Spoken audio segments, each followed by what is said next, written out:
주일 오후 예배 하나님 앞에 올려드리겠습니다.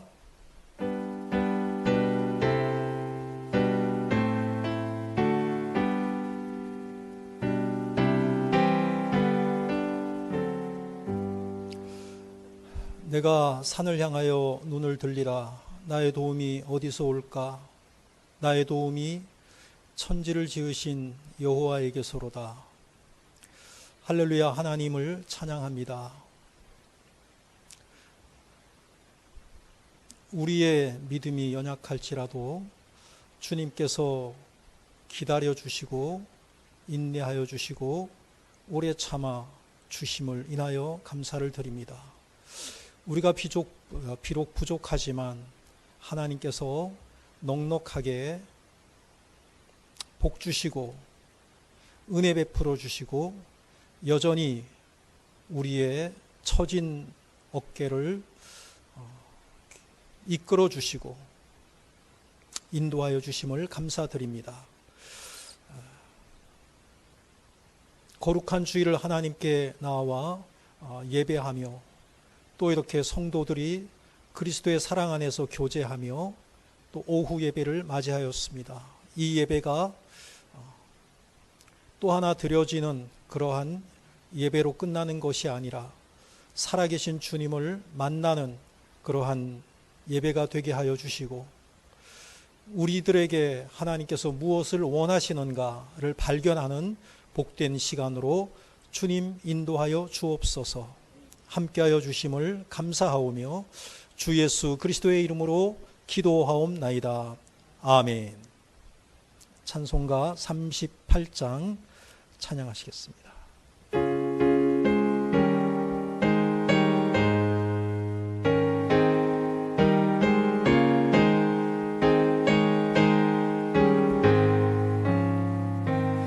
예수 우리 왕이여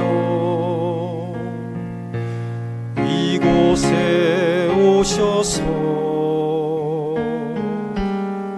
우리가 왕께 드리는 영광을 받아 주소서. 우리는 주님의 백성, 주님은 우리 왕이라. 왕이신 예수님 오셔서 좌정하사 다스리소서. 예수 우리 주시여 이곳에 오셔서 우리가 주께 드리는 찬양을 받아 주소서. 우리는 주님의 백성, 주님은 우리 주시라.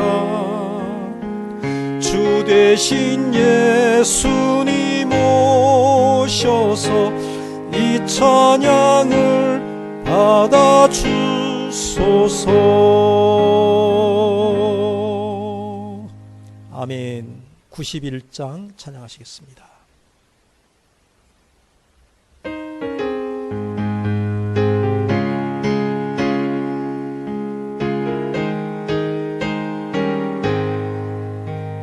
슬픈 마음 있는 사람 예수 이름 믿으며 영원토록 변함없는 기쁜 마음 얻으리. 예수의 이름은 세상의 소망이요 예수의 이름은 천국의 기쁨일세. 거룩하신 주의 이름 너의 방패 삼으라. 시험 당할 때에 주께 기도드려라. 예수의 이름은 세상의 소망이요, 예수의 이름은 천국의 기쁨일세. 존귀하신 주의 이름 우리 기쁨 되도다. 주의 품에 안길 때에 기뻐 찬송 부르리. 예수의 이름은 세상의 소망이요, 예수의 이름은 천국의 기쁨일세. 존귀하신 주의 이름 우리 이렇게 나아가 왕의 왕께 경배하며 면류관을 드리리. 예수의 이름은 세상의 소망이요, 예수의 이름은 천국의 기쁨일세. 아멘. 502장입니다.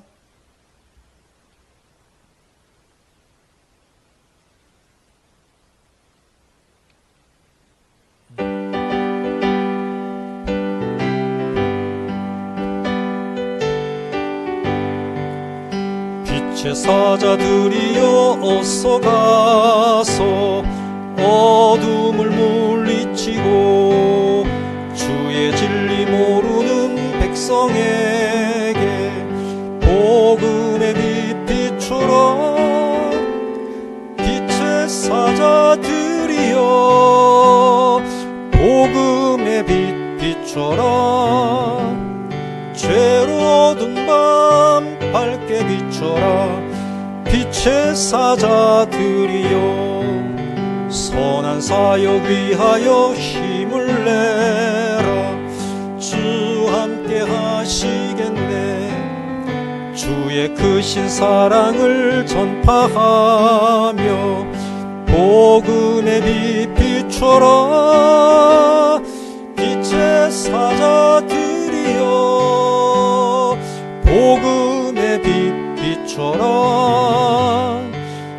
모든 밤 밝게 비춰라.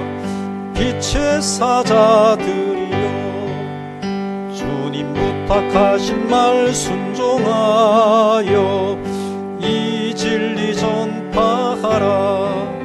산을 넘고 물 건너 힘을 다해 복음의 빛 비춰라. 빛의 사자들이여 복음의 빛 비춰라. 죄로 든 밤 밝게 비춰라. 빛의 사자들이여 동서남북 어디나 땅끝까지 주님만 의지하고 눈 어두워 못 보는 백성에게 복음의 빛 비춰라. 빛의 사자들이여 복음의 빛 비춰라. 죄로 든 밤 밝게 비춰라. 빛의 사자들이여. 아멘. 508장 찬양하시겠습니다.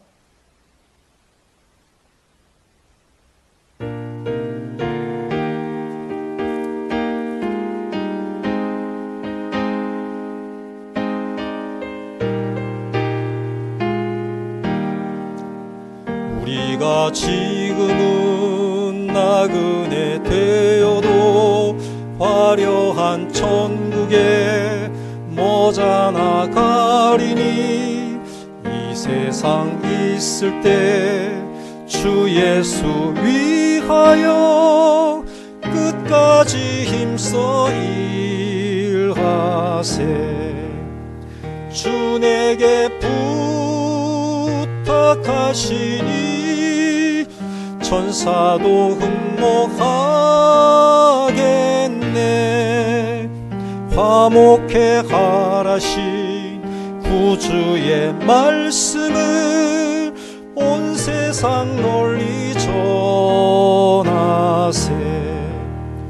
주 예수 말씀이 온 세상 만민들 흉악한 죄에서 떠나라 하시니 이 말씀 듣고서 새 생명 얻으라.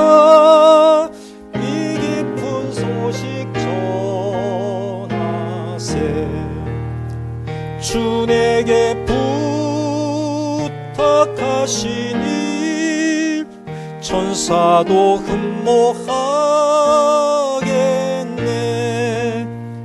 화목해 하라신 구주의 말씀을 온 세상 널리 전하세.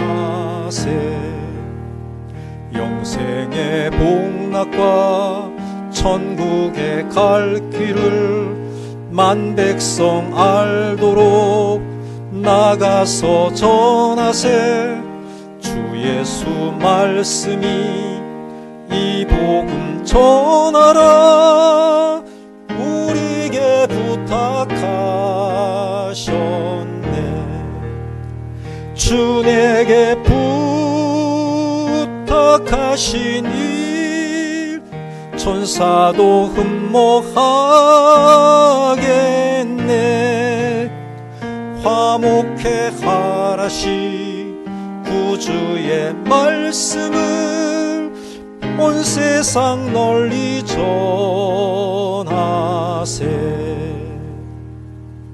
아멘. 516장 찬양하신 후에 한현자 권사님 예배를 위해서 기도 인도해 주시겠습니다.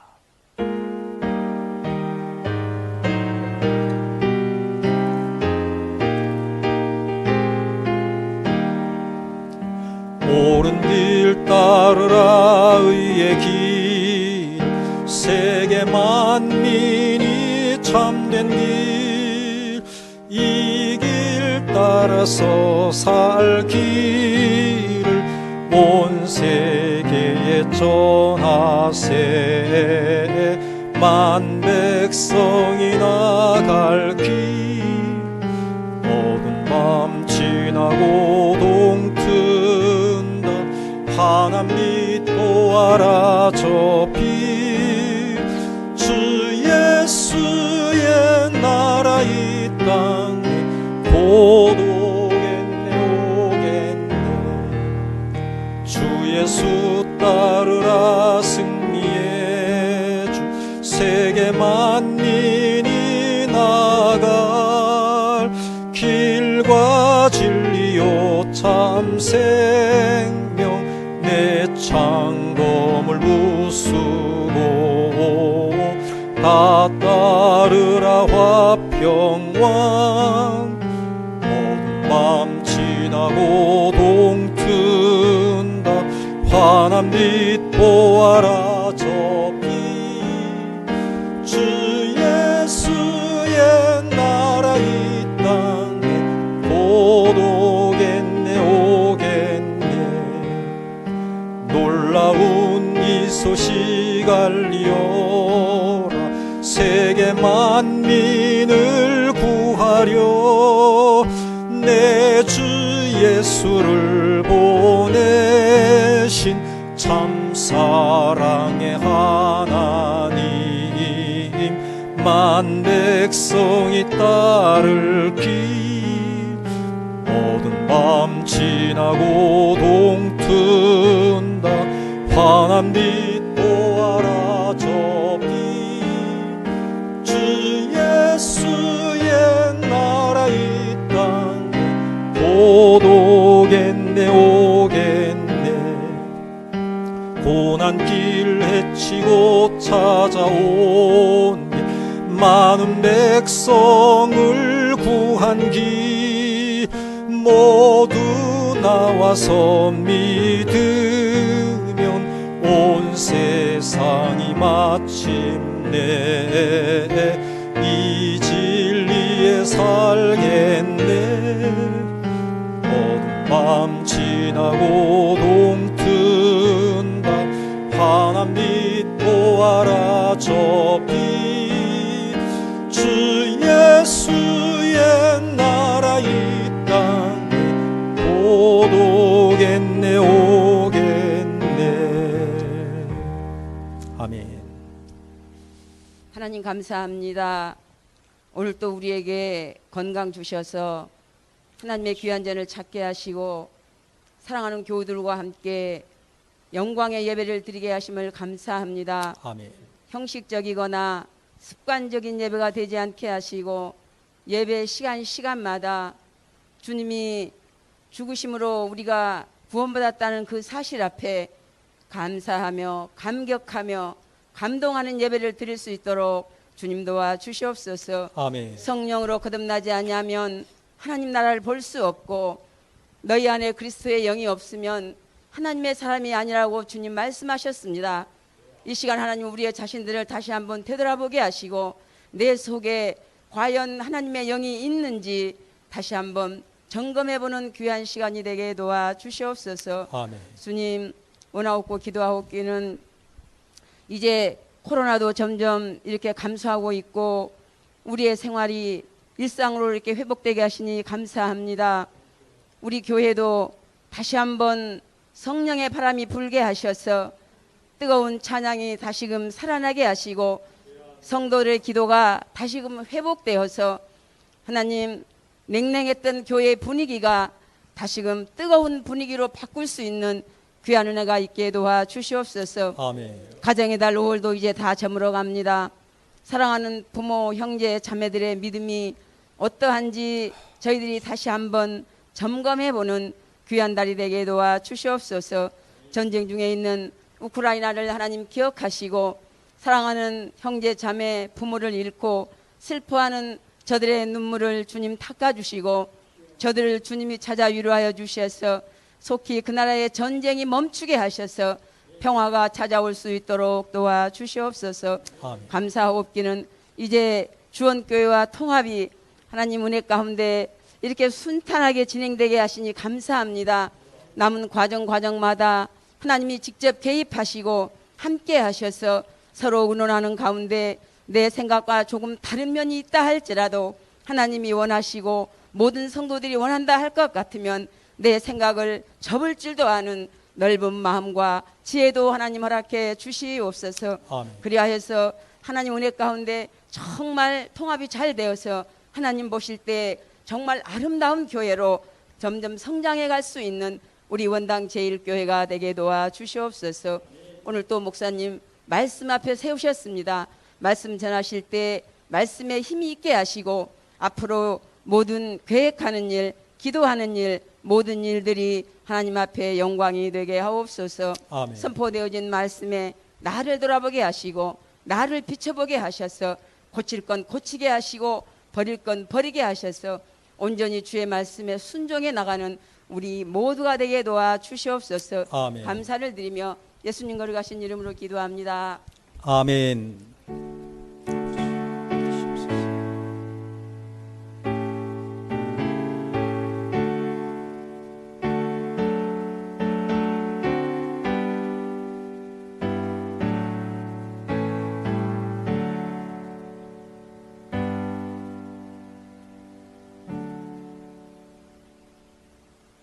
성경 봉독합니다. 하나님의 말씀은 로마서 10장 14절로 21절까지 말씀입니다.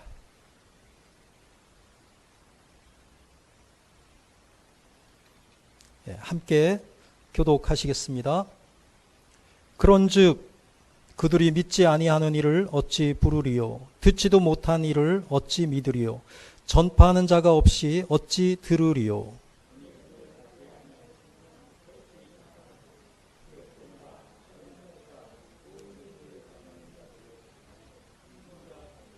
그러나 그들이 다 복음을 순종하지 아니하였도다. 이사야가 이르되 주여 우리가 전한 것을 누가 믿었나이까 하였으니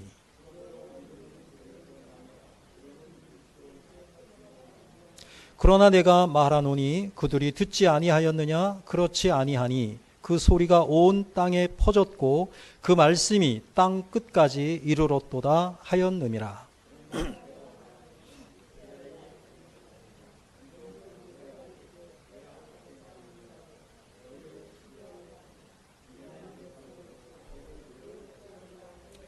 이사야는 매우 담대하여 내가 나를 찾지 아니한 자들에게 찾은 바 되고 내게 묻지 아니한 자들에게 나타났노라 말하였고 이스라엘에 대하여 이르되 순종하지 아니하고 거슬러 말하는 백성에게 내가 종일 내 손을 벌렸노라 하였느니라.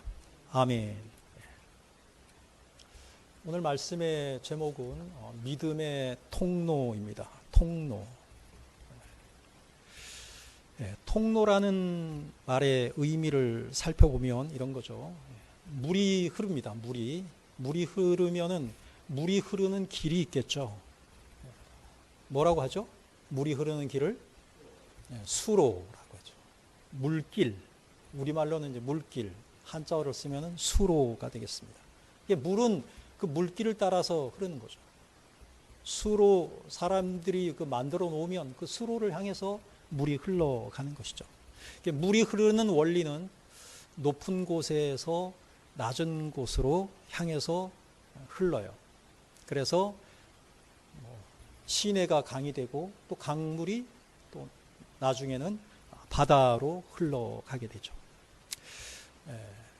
사람들이 이렇게 그 다니는 길, 참 길을 이렇게 걷다 보면 정말 그 역사를 생각을 해요. 세월을 생각합니다. 어떻게 여기 길이 났지? 이게 언제부터 났을까? 하면은 아주 옛날부터 난 거예요.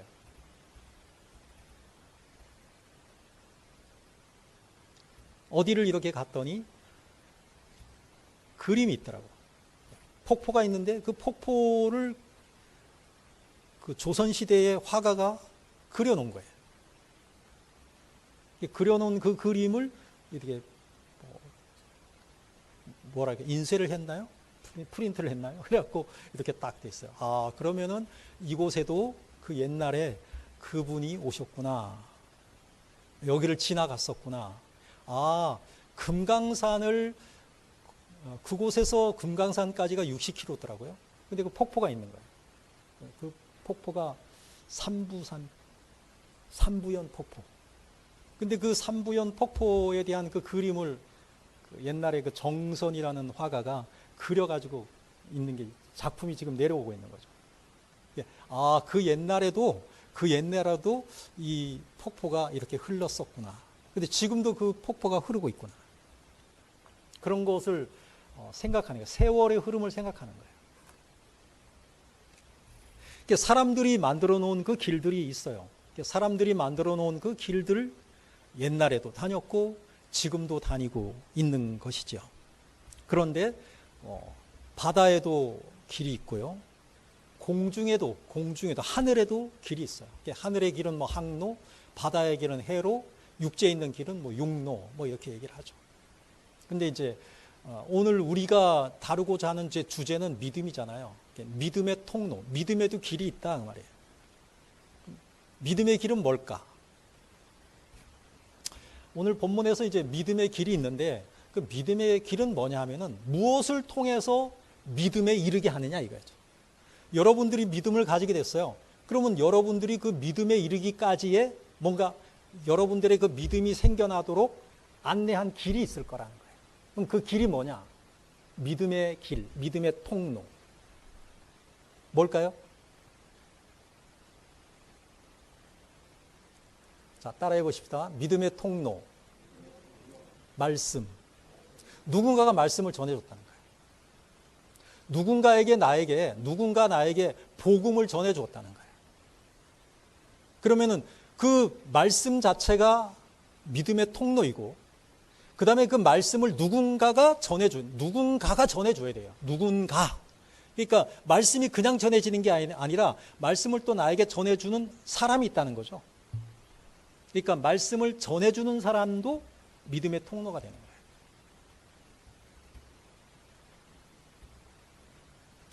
자, 한번 볼까요? 첫 번째 읽어봐요. 시작.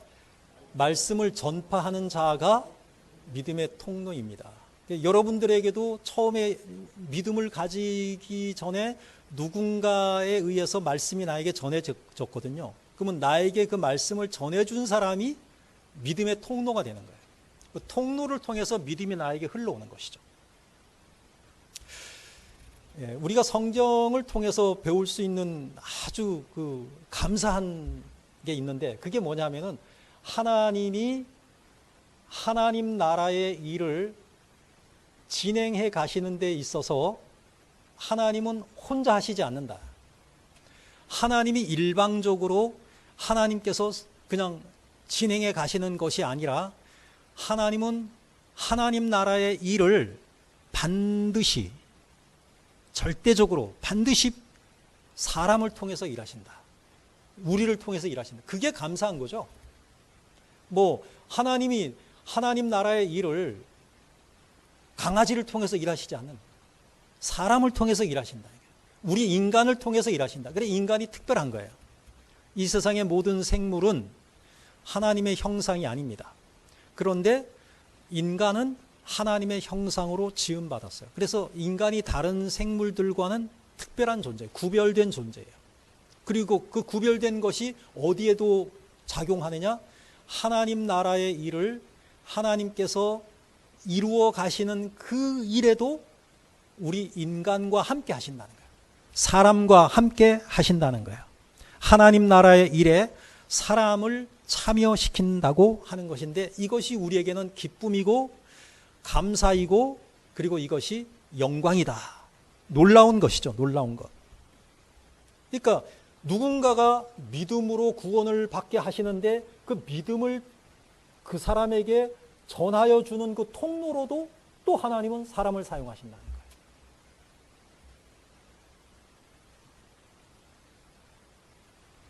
누군가를 통해서 복음이 나에게 전해져 왔다는 거죠.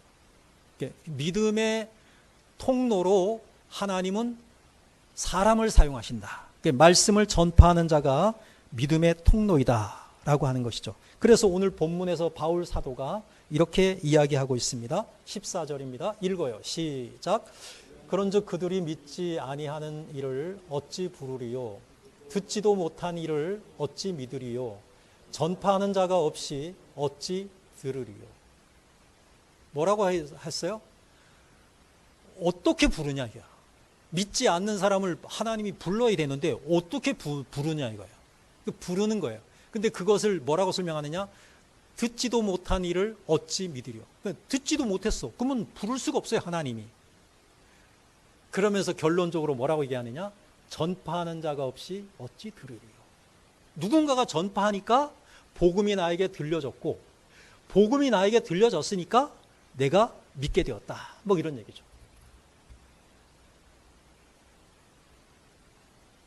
결국은 말씀이 들려야 되고, 그 말씀을 들어야 나에게서 믿음이 생기는데, 그렇다면 누군가를 통해서 그 말씀이 나에게 전해져야 된다는 거죠. 여기엔 뭐야? 하나님은 사람을 사용하신다. 신앙 고백이죠. 주는 그리스도시요 살아계신 하나님의 아들이십니다. 이게 신앙 고백이잖아요. 우리가 사도신경 오전 예배 때 사도신경 신앙 고백 했잖아요. 그 신앙 고백이라고 하는 것이 무엇입니까? 그 신앙 고백이라는 것이 우리 입에서 그냥 나오는 게 아니지 않습니까? 예수 그리스도에 대해서 누군가가 전해주지 않았는데 어떻게 예수 그리스도를 하나님의 아들이라고 믿고 나의 주 나의 하나님이라고 고백할 수 있느냐 이거죠. 들었기 때문이다. 누군가를 통해서 들었기 때문이고, 그 들은 것을 내가 믿었기 때문이다 라고 말하는 것이죠. 그걸 모르고 내가 고백할 수도 없는 것이고, 모르고 고백했다면 그건 고백한 것도 아니고 그런 것이에요. 누군가가 전해 주었기 때문이다. 근데 그 전해주는 그 사람이 바로 뭐냐? 믿음의 통로다. 누군가 믿음의 통로 역할을 해서 우리가 예수를 알게 되었고 예수를 믿게 되었잖아요. 그래서 이제 이 말씀을 통해서 저는 여러분들에게 여러분들이 이제는 이 믿음의 통로가 되시기를 주님의 이름으로 축복합니다. 이제 여러분들이 또 믿음의 통로가 되어서 예수에 대해서 들어보지 못한 사람에게 복음을 전해야 되는 거예요. 그 사람이 여러분이 그 전하여 주는 그 복음을 듣고 그분이 입으로 시인하고 예수를 믿게 되면 그 사람이 이제 하나님의 자녀가 되는 것이죠. 자, 두 번째로 넘어가도록 하겠습니다. 자, 읽어요. 시작. 네, 다 비슷한 말입니다. 말씀을 전파하는 사람이 믿음의 통로인데, 자, 누가 말씀을 전하느냐 이거예요. 말씀을 누군가가 전해야 되잖아요. 그 사람이 믿음의 통로예요. 근데 누가 말씀을 전하죠? 말씀을 전하는 사람을 우리는 뭐냐면은 보내심을 받은 자가 말씀을 전하게 돼 있다. 보내심을 받지 않으면 말씀을 전할 수 없어요. 보내심을 받아야만 말씀을 전하는 거예요. 그런데 이 보내심을 받은 자가 믿음의 통로이다. 이렇게 말하는 거예요. 다시 말해서 복음을 전하는 사람이 그냥 전하는 게 아니라는 거예요.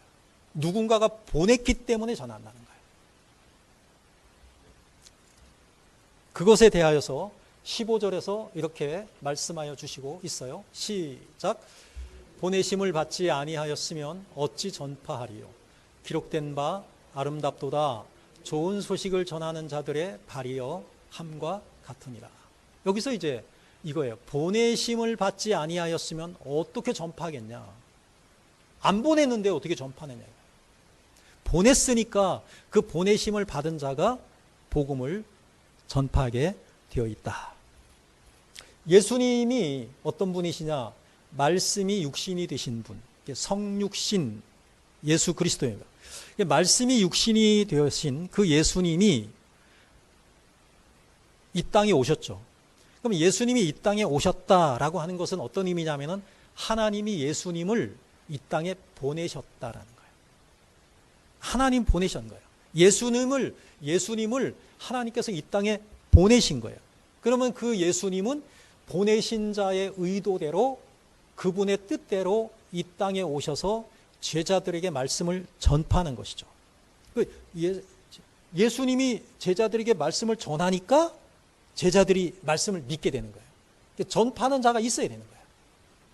근데 전파하는 자가 있어야 믿게 되는데 이 전파하는 사람은 뭐냐? 누군가가 보내야 된다는 거예요. 그 다음에 예수님이 그 제자들을 가르치신 다음에 나중에 뭐죠? 내가 너희들을 세상에 보낸다 그러시잖아요. 예수님이 또 제자들을 보내요. 그 70인의 제자들을 세상에 파송했을 때 그 70인의 제자들이 또 말씀을 전파하죠. 그래서 또 복음이 증거되는 것을 우리가 보게 되는 것입니다. 70인의 제자들이 보내심을 받은 거예요. 예수 그리스도에 의해서 복음을 듣게 되고 그 복음을 이제 전파하라고 예수님이 보내니까 그 70인들이 둘씩 짝지어가지고 다 흩어져갖고 복음을 전했습니다. 그리고 그들이 돌아와서 이렇게 말하죠. 누가복음 10장 17절 말씀인데요. 한번 읽어보도록 하죠. 시작. 70인이 기뻐하며 돌아와 이르되 주여 주의 이름이면 귀신들도 우리에게 항복하더이다. 복음을 전파하고 나서 너무너무 그냥 막 행복하고 기쁜 거예요.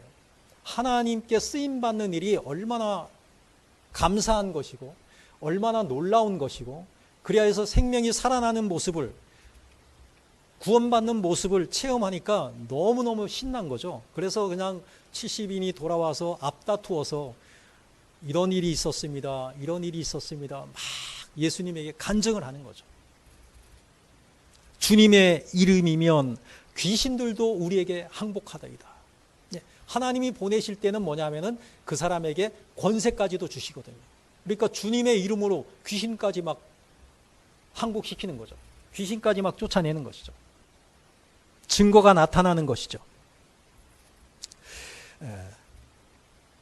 우리들의 죄를 사하시기 위해서 십자가에 달려 돌아가신 예수님이 사흘 만에 부활하시죠. 그 부활하신 예수님이 제자들에게 나타나셔서 말씀하시죠. 말씀하시는데 승천하시면서 하신 그 마지막 말씀이 뭐냐면은 복음을 전파하는 일에 네가 나서야 된다, 이렇게 말씀하시고 있어요. 내가 보낸다, 세상에 보낸다, 너희들은 가라. 그리고 예수 그리스도의 이름을 전파해라, 세례를 주어라, 복음을 가르치고 지켜라, 이런 그런 것들을 예수님께서 명령을 하시잖아요. 그러시면서 예수님께서 약속하신 말씀이 뭐냐? 볼지어다 내가 세상 끝날까지 너희와 항상 함께 있으리라. 어떨 때? 하나님 말씀에 순종해서 복음을 증거할 때, 하나님 말씀대로 내가 세상에 나아가서 믿음의 통로가 되어서 복음을 증거할 때 하나님이 우리와 함께 해주시겠다고 약속하여 주시는 것을 우리가 알게 되는 것이죠. 여러분들 그 사도행전을 보게 되면 바나바와 사울이, 바울이 원래 이름이 사울이죠. 그 바나바와 사울이 전도자로 세워지죠. 그 전도자로 세워질 때 성경은 뭐라고 얘기하고 있느냐 하면은 따로 세워서 보낸다. 성령께서 그 안디옥 교회 성도들이 여럿이 있잖아요. 그 여럿 있는 그 성도들 가운데 바나바와 사울을 성령께서 지명을 하는 거예요. 이렇게 세우는 거예요. 따로 세워요. 따로 세워가지고 뭐냐면은 복음을 증거하는 자, 이방인의 사도로 보내시는 거예요. 보내시는 사람이 있어야 그 사람이 믿음의 통로가 되고, 그 사람에 의해서 말씀이 전파되어야 그 다음에 듣는 사람이 있게 되고, 그 복음을 들어야 믿을 수 있게 되죠. 믿든지 말든지, 들어야지 뭐 믿든지 말든지 할 거 아닙니까? 누군가가 전해야 되는 것이고, 그 전하는 자는 뭐냐면은 누군가가 보내야 하는 것이다 라는 것을 우리가 성경을 통해서 알게 됩니다. 우리는 주일마다 모입니다. 뭐 하러 모이느냐? 하나님께 예배하기 위해서 모입니다. 예배가 끝나면 마지막에 우리가 부르는 찬송을 무슨 찬송이라고 하죠? 파송의 찬송이라고 얘기합니다. 파송의 찬송은 뭐냐면은 보낸다는 거예요. 보낸다. 그러면 세상으로 보내는 것인데 왜 보내느냐 이거죠. 보내는 것은 하나님의 이 말씀을 뭐 하라고? 전파하라고 보내는 거예요.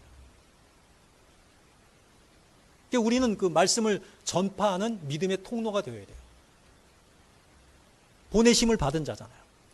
보내심을 받은 자가 믿음의 통로이고요. 그 다음에 그 보내심을 받아서 내가 말씀을 전파할 때 내가 그 믿음의 통로가 되는 것이라는 것이죠. 여러분들의 말로 복음을 전파할 수도 있고요.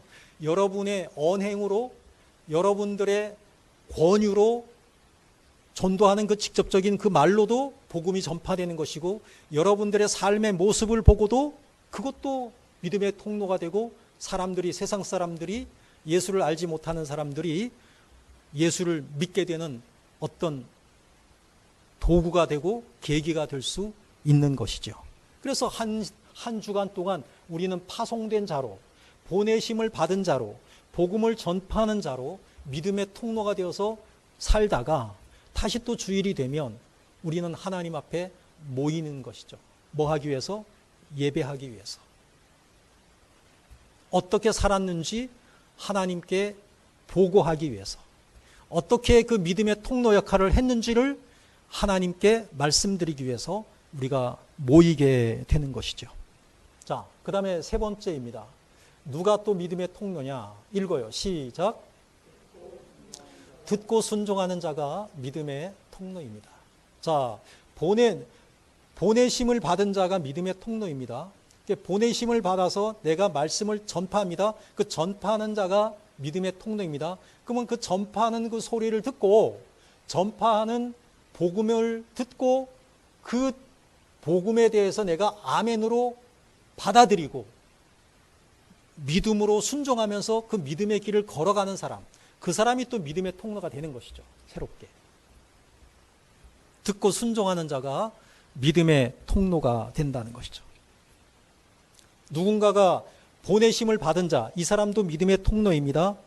그 다음에 그 보내심을 받아서 말씀을 전파합니다. 전파하는 자가 믿음의 통로입니다.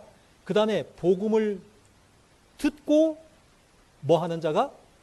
순종하는 자가 복음의 통로다. 들었는데 순종을 안 해. 그 복음을 내가 들었는데 순종을 안 해. 순종하지 않는 사람은 믿음의 통로가 아니에요. 16절에서 이렇게 말하고 있습니다. 읽어요. 시작. 그러나 그들이 다 복음을 순종하지 아니하였다. 그러니까 듣는 사람마다 다 복음을 순종하면 얼마나 좋겠어요. 근데 듣는 사람이 다 복음을 순종하지 않아요. 듣는 사람 중에서 복음을 순종하는 사람이 있고 순종하지 않는 사람이 있다는 거예요. 이사야가 이르되 주여 우리가 전한 것을 누가 믿었나이까 하였으니. 이사야가 지금 우리가 전한 것을 누가 믿었습니까? 하는 저 말 한마디는 정말 안타깝기도 하고 정말 내가 복음을 전했는데 안 듣는 거죠. 이스라엘 백성들이. 그러니까 이사야가 지금 말하는 데는 그런 의미가 담겨 있는 거예요. 내가 그렇게 간절하게 주의 복음을 증거했음에도 불구하고 많은 사람들이 그 복음에 거부 반응을 일으키고 불신하고 이사야를 핍박하고 그런 것에 대한 안타까움이 있는 거죠. 그 말씀에. 믿음은 들음에서 나고 들음은 그리스도의 말씀으로 말미암습니다. 그러니까 복음을 들었는데 듣는 사람마다 그냥 100% 복음에 순종하면은 얼마나 신나겠어요. 얼마나 그냥 뭐 좋겠어요. 우리가 농부가 씨를 뿌렸는데 그 씨가 하나하나 다 열매를 맺고 수확을 그냥 엄청나게 하고 하면 얼마나 좋겠어요. 그런데 그렇지 못한 경우가 또 많이 있는 것이죠. 자, 본문 17절을 한번 읽어보도록 합니다. 자, 시작. 그러므로 믿음은 들음에서 나며 들음은 그리스도의 말씀으로 말미암았느니라. 자, 일단은 들어야 되는 거죠. 들어야 믿음이 거기서 싹이 나든지 순종을 해서 아니면은 듣고 나서 그것에 대해서 믿지 아니하고 거부 반응을 일으키고 해서 싹이 나지 않든지 어쨌든 일단은 들어야 된다는 것을 이야기하고 있습니다. 그런데 중요한 것은 뭐냐? 그래도 우리는 듣지 않는다고 해서 절망하고 실망하고 그래야 해서 이 복음을 전파하는 일을 그만두면 안 되는 것이죠. 왜? 듣지 않는다고 하더라도 그래도 듣는 사람이 있다는 것이죠.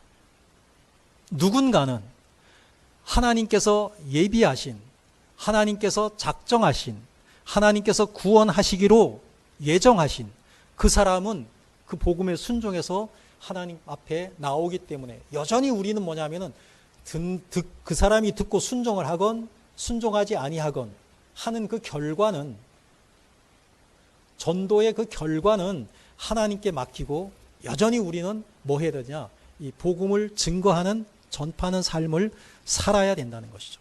그것을 우리는 역사를 통해서 알 수가 있는데, 예수님이 이 땅에 오셨을 때에 예수 믿는 사람들은 많지 않았단 말이죠.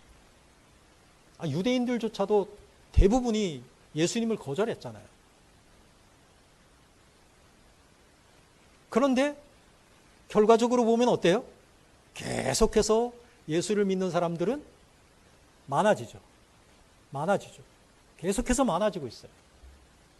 지금 일시적으로 뭐 코로나 영향일 수도 있겠지만 우리나라의 복음이 증거되고 나서 지금 복음이 믿는 사람들의 숫자가 정체 내지는 좀 하향 곡선을 그리고 있다라고 지금 이야기를 하고 있어요. 일시적으로 그럴 수도 있는 거예요.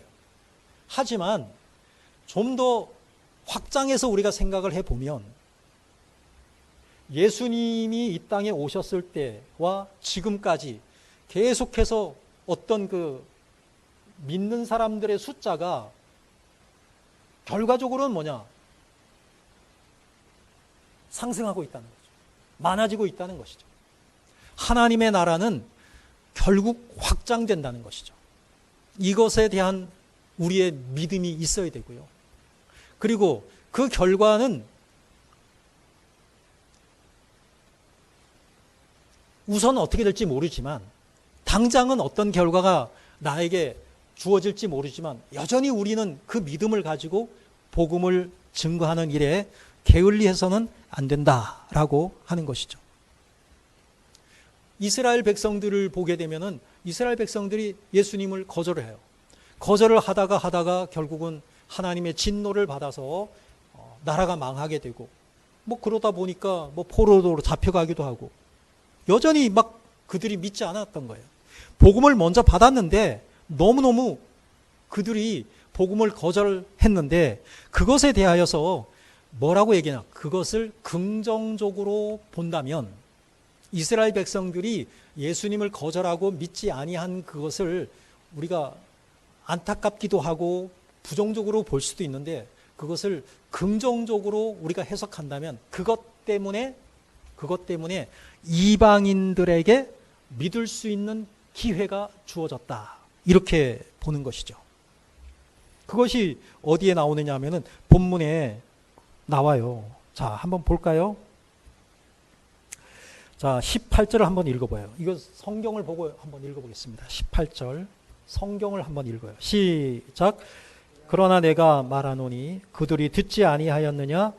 그렇지 아니하니 그 소리가 온 땅에 퍼졌고 그 말씀이 땅 끝까지 이르렀도다 하였느니라. 그래도 정말로 감사한 것은 뭐냐면 하나님의 말씀이 땅 끝까지 퍼졌다는 거예요. 복음이 지금 전파되지 않은 곳은 정말로 찾아보기 어려울 정도로 복음이 전파되었다는 것이에요. 자, 그런데 또 한 가지 보세요. 19절을 한번 읽어봐요. 19절 시작. 이스라엘이 알지 못하였느냐? 먼저 모세가 이르되 내가 백성 아닌 자로서 너희를 시기하게 하며 미련한 백성으로서 너희를 노엽게 하리라 하였고. 오, 이게 무슨 말씀이에요? 이스라엘이 알지 못하였느냐? 이스라엘이 알지 못하였느냐, 이 말은 뭐냐면 이스라엘이 복음을 들었어요. 복음을 들었는데 그 복음에 순종을 안 해. 물론 순종한 사람들도 있지만 이스라엘 민족 가운데 복음에 순종한 사람들이 많지 않고 소수인 거예요.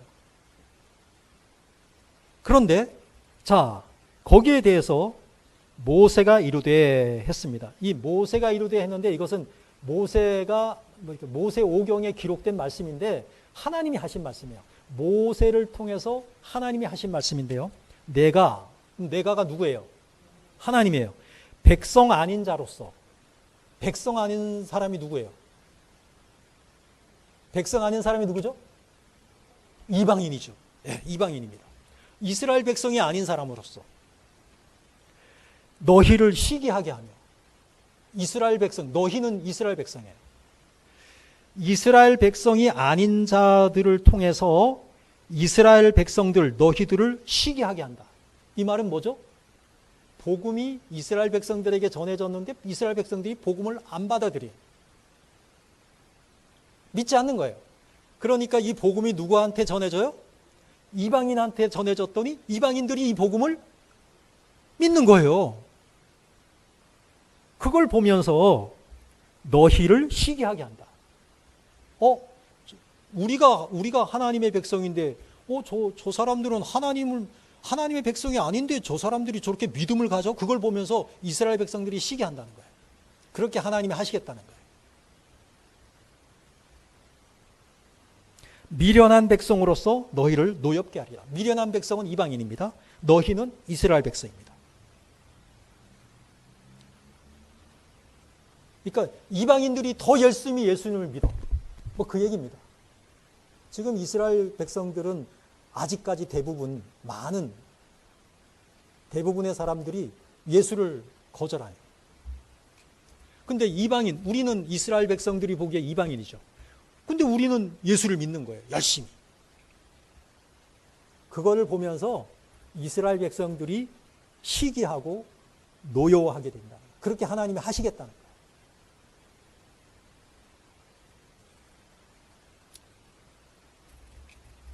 근데 시기한다는 얘기는 무슨 말이죠? 시기한다는 얘기는 무슨 말이죠? 시기한다는 얘기는 나중에는 그들도 다투다시피 예수님에게로 돌아오고 예수님을 믿게 된다는 거예요. 아멘? 그런 날이 돌아올 줄로 믿습니다. 이스라엘 사람들이 이제는 우리를 시기해갖고 더 열심히 예수를 믿게 되고 주님께로 돌아올 그날이 있을 수 있다는 거예요. 여러분들 시기가 그런 거잖아요. 누군가가 막 시기해. 그러면 자기는 시기한다는 얘기는 더 열심히 하겠다는 얘기잖아요. 주님의 말씀을 듣고 순종해야만 그 사람이 믿음의 통로가 된다는 거죠. 순종하지 않으면 믿음의 통로가 될 수가 없는 거죠. 그래서 우리는 하나님 앞에 순종하는 자가 되기 위해서 정말로 기도해야 되고 열심으로 하나님 말씀에 순종해서 살아가야 돼요. 거기에 구원도 있을 수가 있고요. 거기에 또 능력이 따라오게 되어 있다는 것이죠. 자, 말씀을 정리하죠. 결국은 오늘 말씀은 뭐냐면 우리가 믿음의 통로가 되자는 거예요. 우리가 믿음의 통로가 돼야 돼. 믿음의 통로가 된다는 얘기는 뭐냐면은 우리를 통해서 또 복음이 믿지 않는 사람들에게 전하여지고 또 그 사람이 우리를 통해서 예수를 알게 되고 믿음의 길을 걸어가게 하는 그 일에 우리가 쓰임 받자는 의미입니다. 이사야 52장 7절입니다. 아주 귀한 말씀이죠. 한번 읽어볼까요? 시작.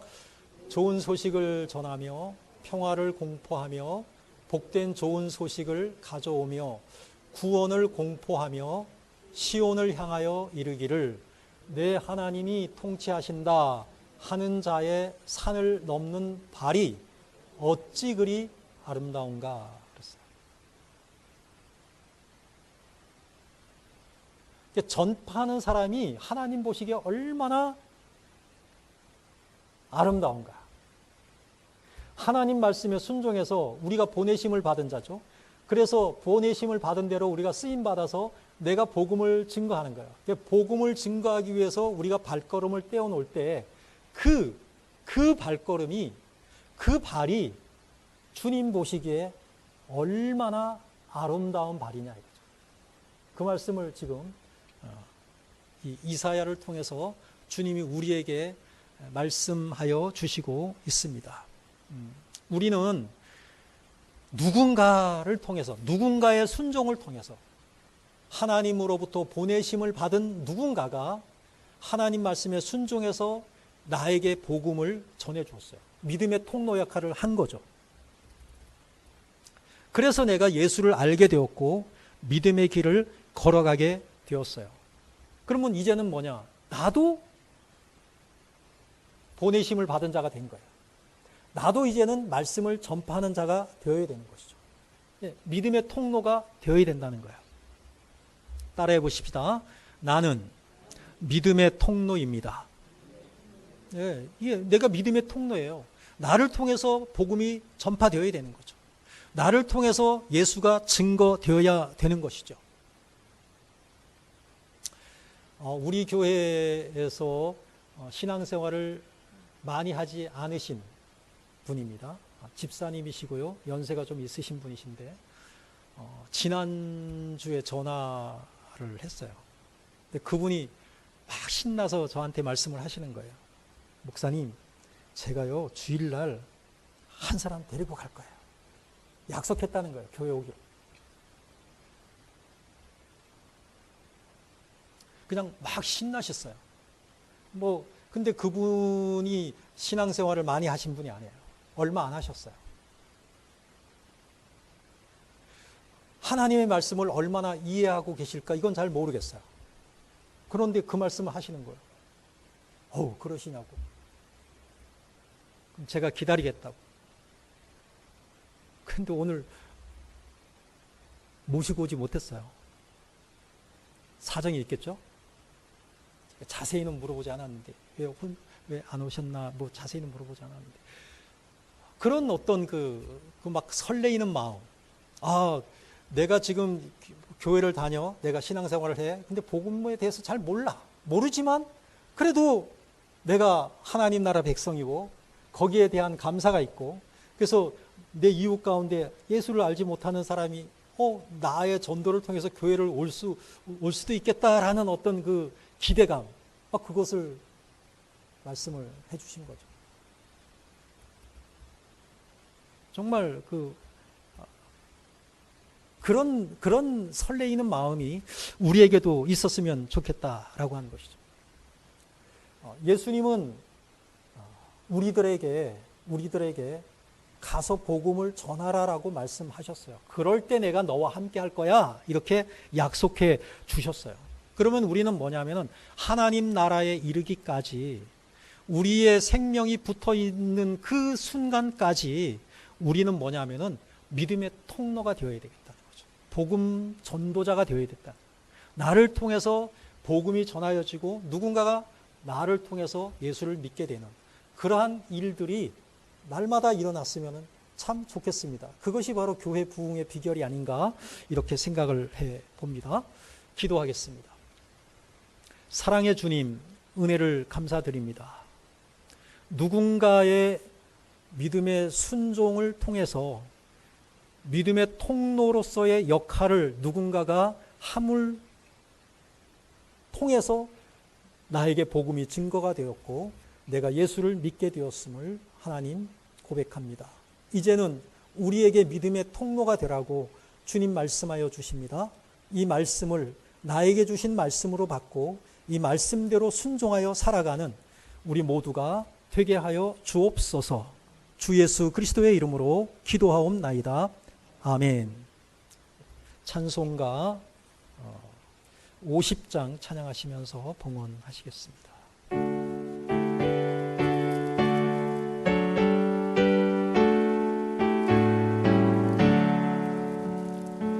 내게 있는 모든 것을 아낌없이 드리네. 사랑하고 의지하며 주만 따라 살리라. 주께 드리네. 주께 드리네.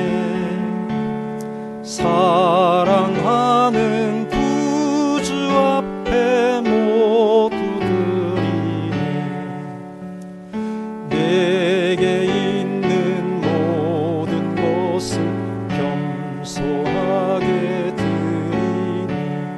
세상 욕심 멀리하니 나를 받아주소서. 주께 드리네.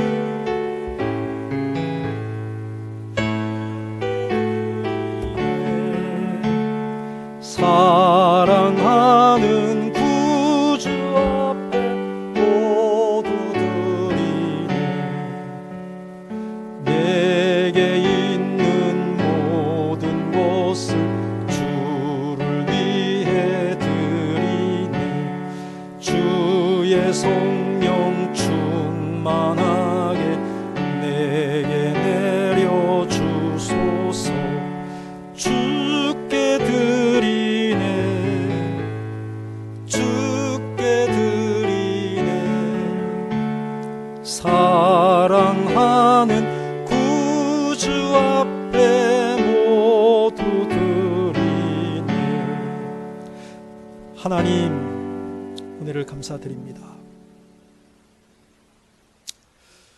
주님의 은혜로 하나님의 자녀가 되고 주의 백성으로 마땅히 하나님께 예배드려야 할 자격과 의무를 가지고 거룩한 주일 하나님께 나와 예배로 영광 올려드립니다. 우리의 예배를 받아주심을 감사드립니다. 하나님 앞에 그 감사한 마음을 담아 겸손하게 예물을 주님 앞에 올려드립니다. 우리의 마음을 담고 우리의 모든 것을 고백하면서 하나님 앞에 드립니다. 우리 자신을 받아달라고 주님 앞에 드립니다. 주님의 은혜로 채워주시고 성령 충만함으로 한 주 동안 승리하며 살아갈 수 있도록 주여 은총을 베풀어 주시옵소서. 드린 손길마다 날마다 순간마다 감사로 하나님께 영광 돌려드릴 수 있도록 주님 인도하여 주시옵소서. 주 예수 그리스도의 이름으로 기도하옵나이다. 아멘. 교회 소식을 전해드립니다. 치유와 감동과 축복이 있는 원당제일교회 나오심을 진심으로 환영합니다. 5월은 가정의 달 및 신앙유산의 달입니다. 오늘은 청년주일이고요. 그 다음에 6월 첫 주부터는 주원교회와 통합해서 함께 예배를 드릴 예정으로 있습니다. 오늘도 오후 3시 30분부터 교회 운영위원회로 양교회 통합위원들이 함께 모이도록 합니다. 주원교회와의 순조로운 통합이 지금 진행되어지고 있고요. 기도해 주신 분들께 감사드리고 앞으로도 기도해 주시면 감사하겠습니다. 정채은 자매가 27일 이번 주입니다. 이번 주 27일부터 6월 4일 토요일까지 터키로 선교 여행을 떠나게 되고요. 가셔서 아마 선교팀들과 함께 이렇게 교회에 가셔서 이렇게 찬양도 드리고 그래서 하나님께 영광 돌려 드릴 예정으로 있습니다. 무사히 건강하게 잘 마치고 돌아올 수 있도록 기도해 주시면 감사하겠습니다. 우리 다 함께 일어나셔서 파송의 찬송 부르신 후에 축도로 예배를 마치겠습니다.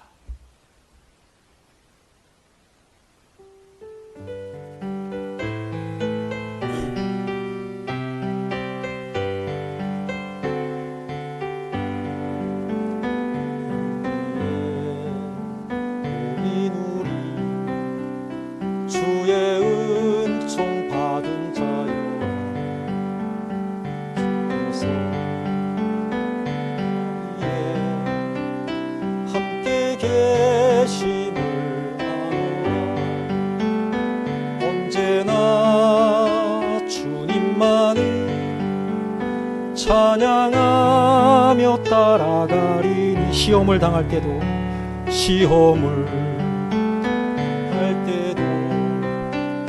함께 계심을 믿노라.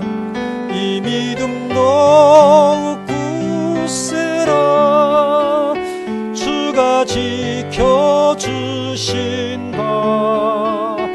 어두운 밤에도 주의 밝은 빛 인도하여 주신다. 이 믿음 더욱 굳세라. 주가 지켜주신다. 어두운 밤에도 주의 밝은 빛 인도하여 주신다. 지금은 우리 구주 예수 그리스도의 은혜와 아버지 하나님의 사랑과 성령의 인도하심이 거룩한 주일을 하나님께 나와 예배하며 하나님께서 주신 말씀, 우리가 믿음의 통로라고 하는 것을 기억하며 하나님께서 보낸 자로서 또 하나님께서 우리에게 말씀을 전파하라고 사명을 맡긴 자로서 복음을 아직도 알지 못하는 우리의 이웃들에게 전함으로 말미암아 그 믿음의 통로의 역할을 함으로 말미암아 하나님께서 세우신 대로 순종함으로 하나님께 영광 돌려드리는 복된 성도의 삶을 살고자 새롭게 소원하며 다짐하며 돌아가는 우리 모든 성도들에게 이제로부터 영원토록 함께 있을지어다. 아멘.